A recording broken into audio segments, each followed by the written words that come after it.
سلام بچه‌ها، من زهرام و خیلی خوش اومدین به کانال ژام. توی ویدیو امروز قراره با هم دیگه آموزش یک مدل کیف دیگر رو ببینیم که تلفیق از کریستال و مرواریده که البته متریالش طبق سلیقه خودتونه.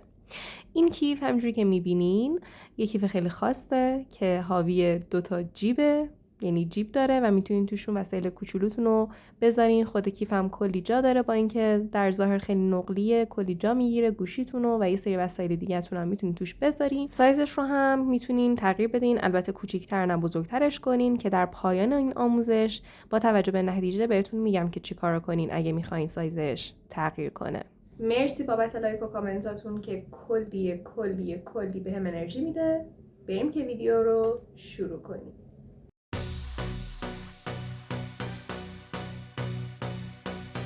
من برای این بافت تقریباً از 300 گرم مهره سایز 10 نوع تراشه استفاده کردم و تقریباً 200 عدد مهره سایز 10 یه رنگ دیگه و همچنین تقریباً 40 متر نخ ماهیگیری شماره 7. برای شروع تقریباً 150 سانت از نختون جدا کنین، یعنی اینکه دوتا دستتون رو باز کنین و از به اندازه اون نخ جدا کنین، اونجوری نه کوتاه نه بلند، و تقریباً 150 سانت میشه. و برای شروع 4 تا دونه مهرتون رو بردارین و بندازین داخل نختون. به این شکل 4می و یا همون آخری رو بیارین سر نختون، توی دستتون نگه دارین.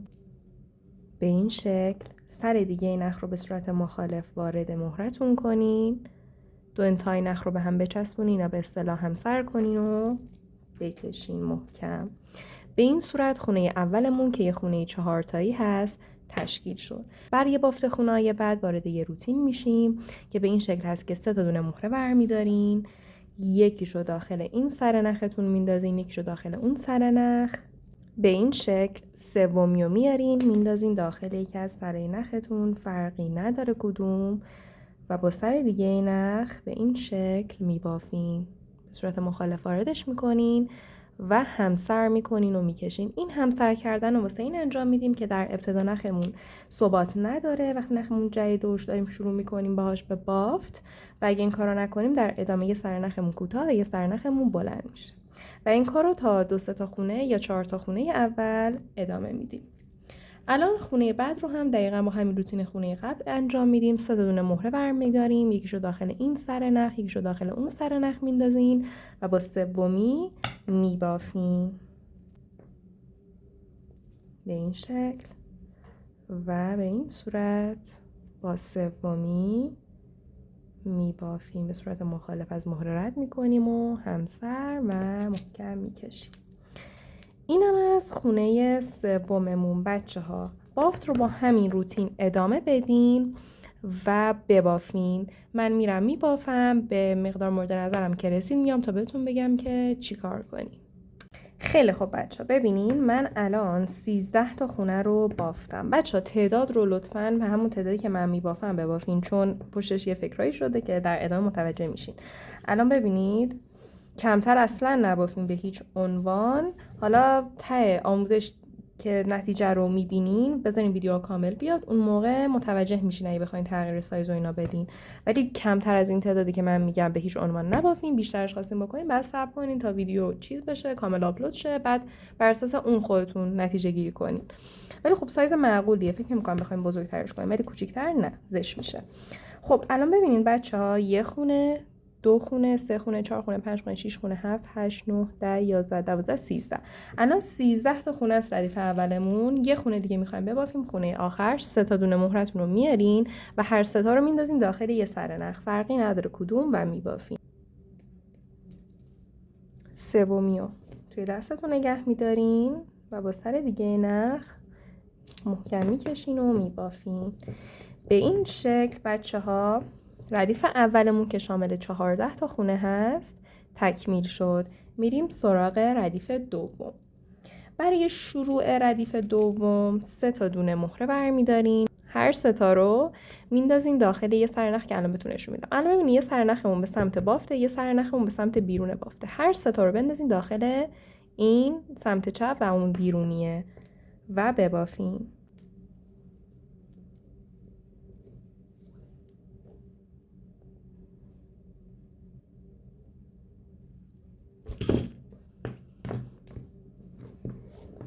به این شکل خونه اول از ردیف دوممون تشکیل شد.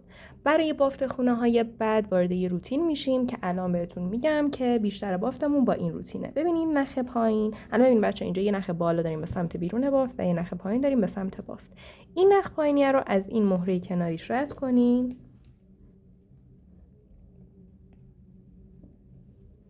به این شکل 2 تا دونه مهره بردارین، بندازین داخل نخ بالا و ببافین.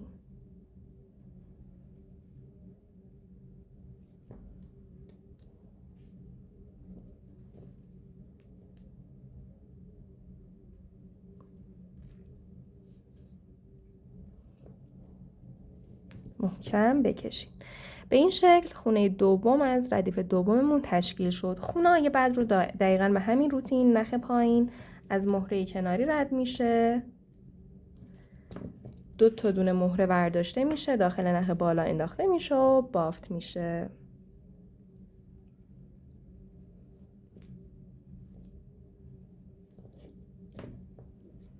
به این شکل خونه سوم هم تشکیل شد. خونه بعد رو از ردیف دوم هم با همین روتین ببافین و ادامه بدین.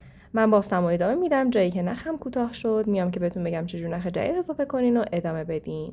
خیلی خب بچه ها، من بافتم رو تا این خونه ادامه دادم و اینجا نخ من کوتاه شده. نخ من کوتاه شده یعنی چی؟ یعنی 2 سر نخ من به 15-20 سانت تا آخرش که میرسه نختون کوتاهه و بعد اینجا نختون رو مهار کنین و با نخ جدید شروع به کار کنین و نخمون رو مهار میکنیم تا این قسمت باز نشه، یکم کارمون هم صاف و زوفتر و محکم بشه.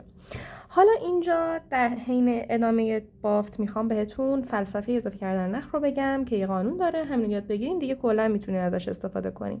به این شکل هست که فلسفه اضافه کردن نخ جدید. الان ببین بچه‌ها، قبل از اینکه بخواید نختون رو رد کنین و همه اینا، الان لوکیشن نختون رو تو اینجا به یاد بیارین که نختون از کدوم مهره رد شده و 2 سر نخ کجان. اینو به خاطر بسپارین، بهش برمیگردیم. حالا اینجا میخوایم نخمون رو رد کنیم، به این صورتی که بچه 2 سر نخ رو باید بیاین بین کل بافت رد کنین و تنها نکته ای که داره همینجوری هم که رد میکنین بکشین محکم محکم محکم و نکتهش هم اینه که از بین بافت جایی که نخ هست رد کنین، یهو نه این مثلا از این ور وسشین به اون ور این نخ وسط کار بافتتون رو تمیزیش رو بگیره.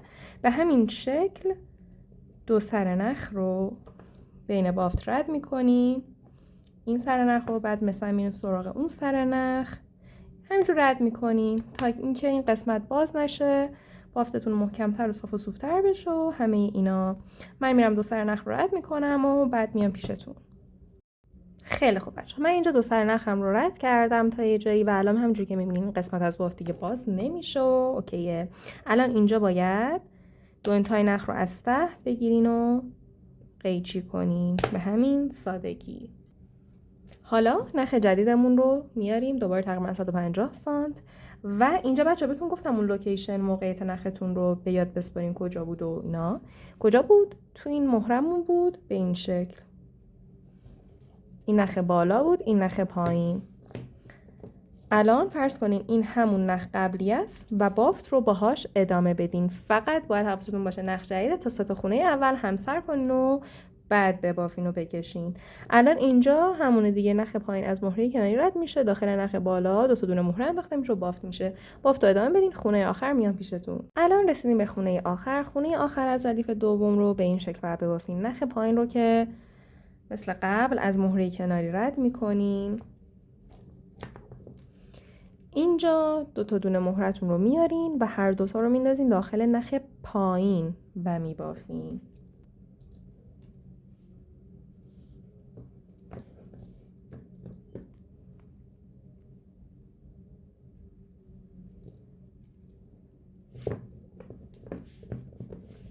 به این شکل. اینم از اتمام و پایان ردیف دوم. بچه‌ها ادامه بافت رو با همین روتینی که هر کاری که توی ردیف دوم کردیم، چه شروعش، چه پایانش، چه وسطهاش، همه اینا رو تکرار میکنین توی ردیف‌های بعدیتون. همینجوری بافت رو ادامه میدین. نختون هم کوتاه شد نخ رو رد میکنین و فلسفه اضافه کردن نخ جدیدم که بهتون گفتم هر جا بود استفاده کنین و همین شکل بافت رو ادامه بدین. من میرم میبافم، جایی که اندازش مثلا اوکی بود میام بهتون بگم که چقدر بافت رو ادامه بدین. خیلی خوب بچه ها، من بافتم رو ادامه دادم و الان به یه همچین شکلی رسیدم. ببینید بچه ها، از اینجا بشماریم: 1 ردیف 2 3 4 5 6 7 8 9 10 11 12 13 14 15 16 17 18 19 20 21 ردیف من بافتم. 21 ردیف 14 خونه ای. این نگاه کنین، ما اینجا این ردیف اول رو، ردیف دوم رو داشتیم میبافتیم، همینجور من ادامه دادم. الان 21 ردیف بافتم که به این شکل بچه‌ها. این الان این بافتی که الان جلوتون دارین شامل دیواره جلویی، دیواره عقبی و کف کیفتون میشه.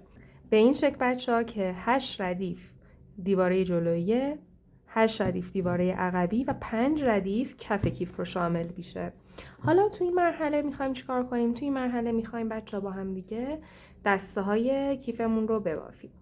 به این شکل که بچه‌ها بافتتون رو این شکلی جلوی خودتون قرار بدین. از این قسمت 14 تا خونه ای به این شکل 150 سان نخ بیارین و بیاین که شروع کنین. ببینید از این بر بشمارین: این خونه اول نه، خونه دوم نه، این خونه سوم. از این مهرش بذارین، اجازه بدین، از این مهره، از این خونه سوم نختون رو رد کنین.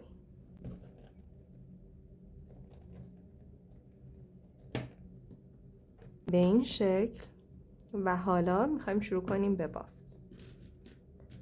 3 تا دونه مهره بردارین و بچه همون جایی که من مهره میندازم و اینا همه رو توجه کنین. 3 تا مهره‌تون رو بندازین داخل این نخ بالا و ببافین.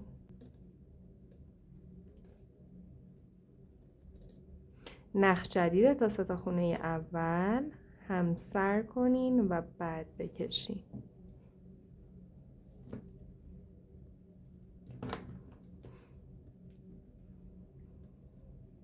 به این شکل. این از اولین خونمون به این صورت.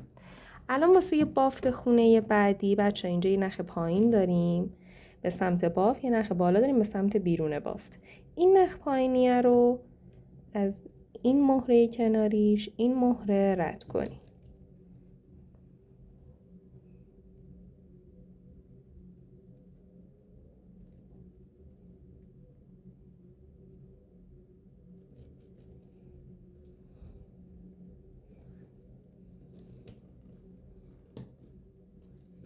حالا 2 تا دونه مهره برداریم بندازین داخل نخ بالا و ببافین.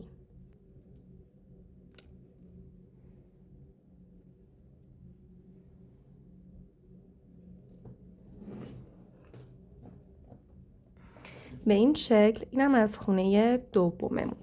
خونه بعدی رو دوباره نخ پایینتون رو، این نخ رو از مهره کناریش که میشه این مهره رد کنیم و با 2 تا دونه مهره ببافیم.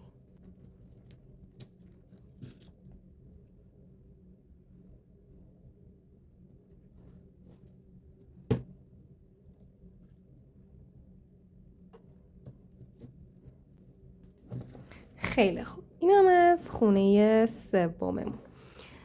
حالا جهت رو عوض کنین به این شکل بچه‌ها. اینجا میخوایم خونه آخر از این قسمت بافتمون رو بریم به این صورت که الان بذارین همون شکلی باشه. الان قاطی میکنیم. همین شکلی باشه. الان ما میخوایم اینجا رو تکمیل کنیم. این نخ پایین رو از این مهره کناریش این مهره و این مهره رد کنیم.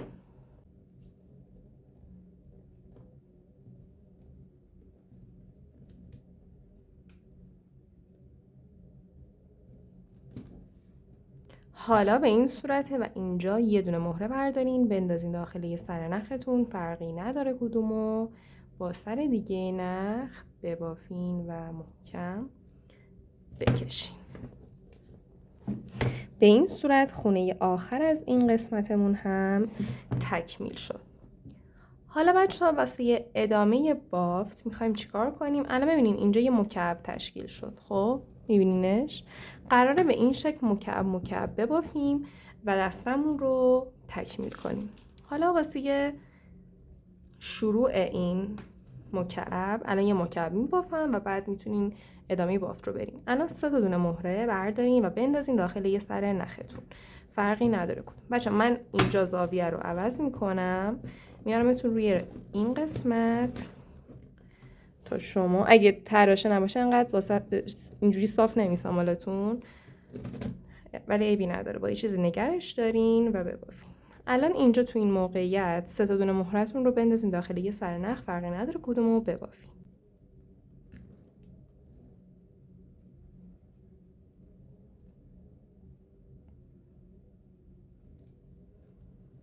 به این شکل. این از وجه اول مکعبمون. الان میخوایم وجه دوم ببافیم. زاویه رو دوباره باید تغییر بدیم به این شکل. نکنیم.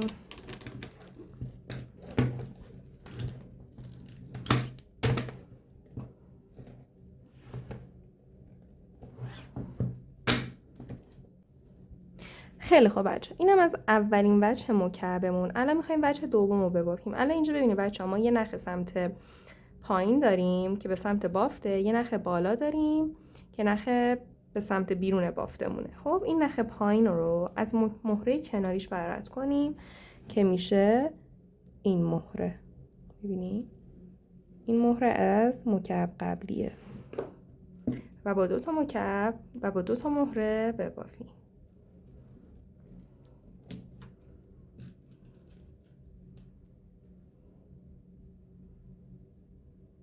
بندازین داخل نخ بالا به این شکل و ببافیم. به این شکل. اینم از جهت دوم مکعبمون. حالا اینجا زاویه رو تغییر میدیم، میایم اینور، میخوایم جهت سوم رو ببافیم. اینجا نخ پایین رو از این مهره کناریش رد میکنیم و با 2 تا دونه مهره میبافیم.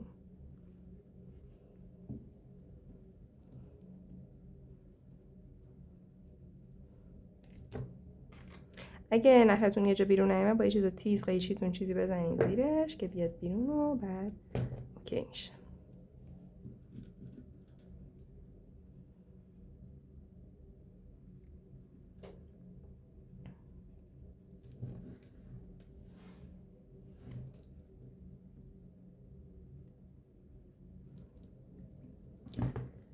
اینم از وجه سوم از مکعبمون. میرسیم زاویه رو دوباره عوض میکنیم، میرسیم به وجه آخر. اینجا دوباره این نخ پایین رو علاوه بر این مهره کناریش از این مهره هم رد میکنیم.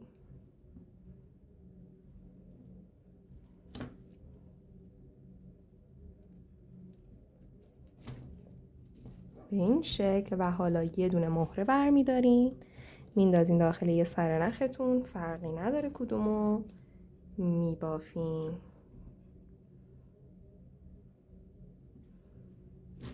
این هم از وجه آخر و تکمیل این مکعب. بچه ها حالا شما اینجا باید بافت رو ادامه بدین، هی مکعب روی مکعب ببافین و یک طولی به این کارتون بدین. فقط اینجا قرار نیست اینجا تکمیل شه کارمون. شما تقریبا 150 سانت دوباره نخ بردارین و قسمات کجا از این بافتمون رو شروع کردیم از اون ور، همون ور بیاین. خونه قرینش میشه کجا؟ این خونه اولی نه، خونه دومی، این خونه سومی. و حالا کدوم یک از این مهرهای این خونه؟ نختون رو بندازین داخل این مهرش و دقیقاً همون بافت رو که اونور انجام دادیم اینور هم شروع کنیم به انجامش و ببافین. اول که اینور رو تکمیل کنین بچه ها، بافتتون رو طول بدین و بعد به این سمت رو ببافین، مثل دقیقاً اینجا شروع کنین ادامه بدین و همه اینا. من میرم هر دو سمت رو میبافم، به طول مورد نظرم که رسید میام الان یه چند ثانیه دیگه بهتون میگم که چقدر بافتاتون رو ادامه بدین و به چه شکل. بچه ها ببینین من اون قسمتی که با هم دیگه بافتیم رو همینجوری که میبینین یه مکعب، 2 تا، 3 تا، 4، 5، 6، 7، 8، 9 به این شکل 9 تا مکعب روی هم دیگه بافتم. هر جا نخم کوتاه شد با توجه به فلسفه اضافه کردن نخ که بهتون گفتم، نخم رو رد کردم، اضافه کردم و بافتم رو ادامه دادم. این قسمت رو هم دقیقا همین کار رو کردم. 1 2 3 4 5 6 7 8 9 تا مکعب روی هم دیگه بافتم و الان نخ من اینجاست، به این صورته. نخ من بلنده همچنان. اگه شما اینجا نختون کوتاه شده، بافتتون رو انجام دادین، نختون کوتاه شد، اینجا نختون رو رد کنین، نخ جدید بندازین داخل این مهرتون رو، بیاین که با هم دیگه کار رو ادامه بدیم. الان اینجا کاری که میخوایم بکنیم این دوتا قسمت رو به هم دیگه وصل کنیم تا اون ساختار دسته شکل به وجود بیاد. من اینو اینجوری بذارم. حالا دقیقاً با همین روتینی که من میرم انجام بدین. الان یه مهره بردارین، بندازین داخل این نخ سمت راستتون. بافتتون رو دقیقاً به همین شکلی که من جلوی خودم قرار دادم قرار بدین. به این شکل. و حالا همین نختون که داخلش مهره هست رو از این مهره، از این قسمت از دستتون رد کنید.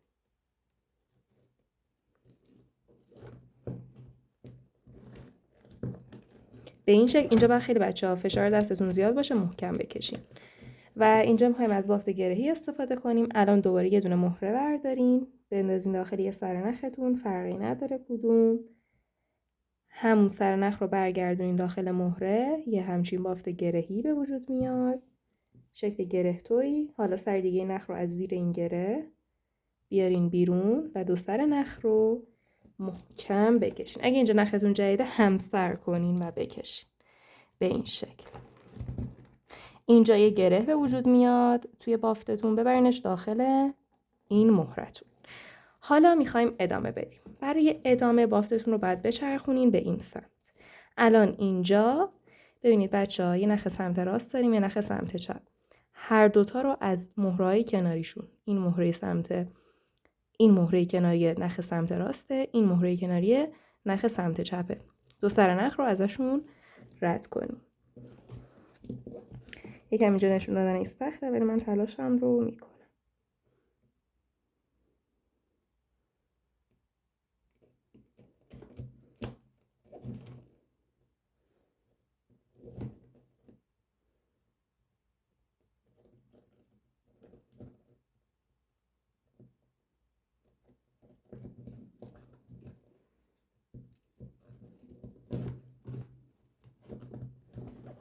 به این شکل. حالا اینجا یه دونه مهره بردارین، بندازین داخل یه سرنختون، فرقی نداره کدوم، و بافت گرهی بزنین.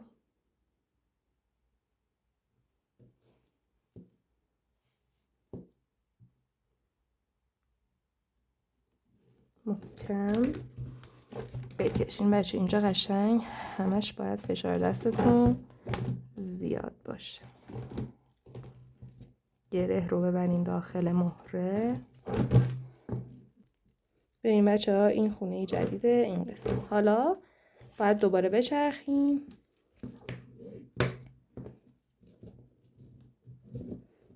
به این شکل. حالا اینجا دوباره نخ سمت راست دارین، نخ سمت چپ، هر دوتا رو از مهره‌های کناریشون رد کنین.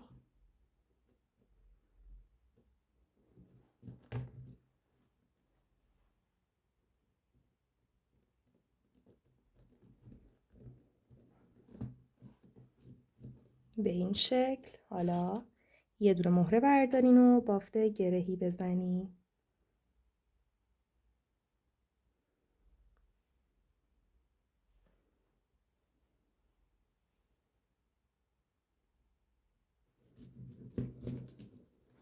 گره رو بریم داخل همین مهره به این شکل. و حالا میرسیم به خونه آخر. اینجا بچه ها این 4 تا مهره رو میبینین، اینا در از خونه آخرتونه که این 4 تا خونه، 4 تا مهره باید به همدیگه نزدیک شن و این میشه ساختار خونه آخر از این قسمتتون. به چه شکل؟ اینجا باید بیاین نختون رو، یه سر نختون رو، این سر نخ رو محکم بگیرین، سر دیگه نخ رو بین این 4 تا مهره محکم رد کنین. محکم بکشید. ببینیم بچه ها، الان که یه دور زدیم یکم این 4 تا مهره به هم دیگه نزدیک شدن. حالا اونی که سر نخ رو دوباره یه دور میزنیم بین این 4 تا مهره، محکم میکشین هر مهره‌ای رو که رد میکنین.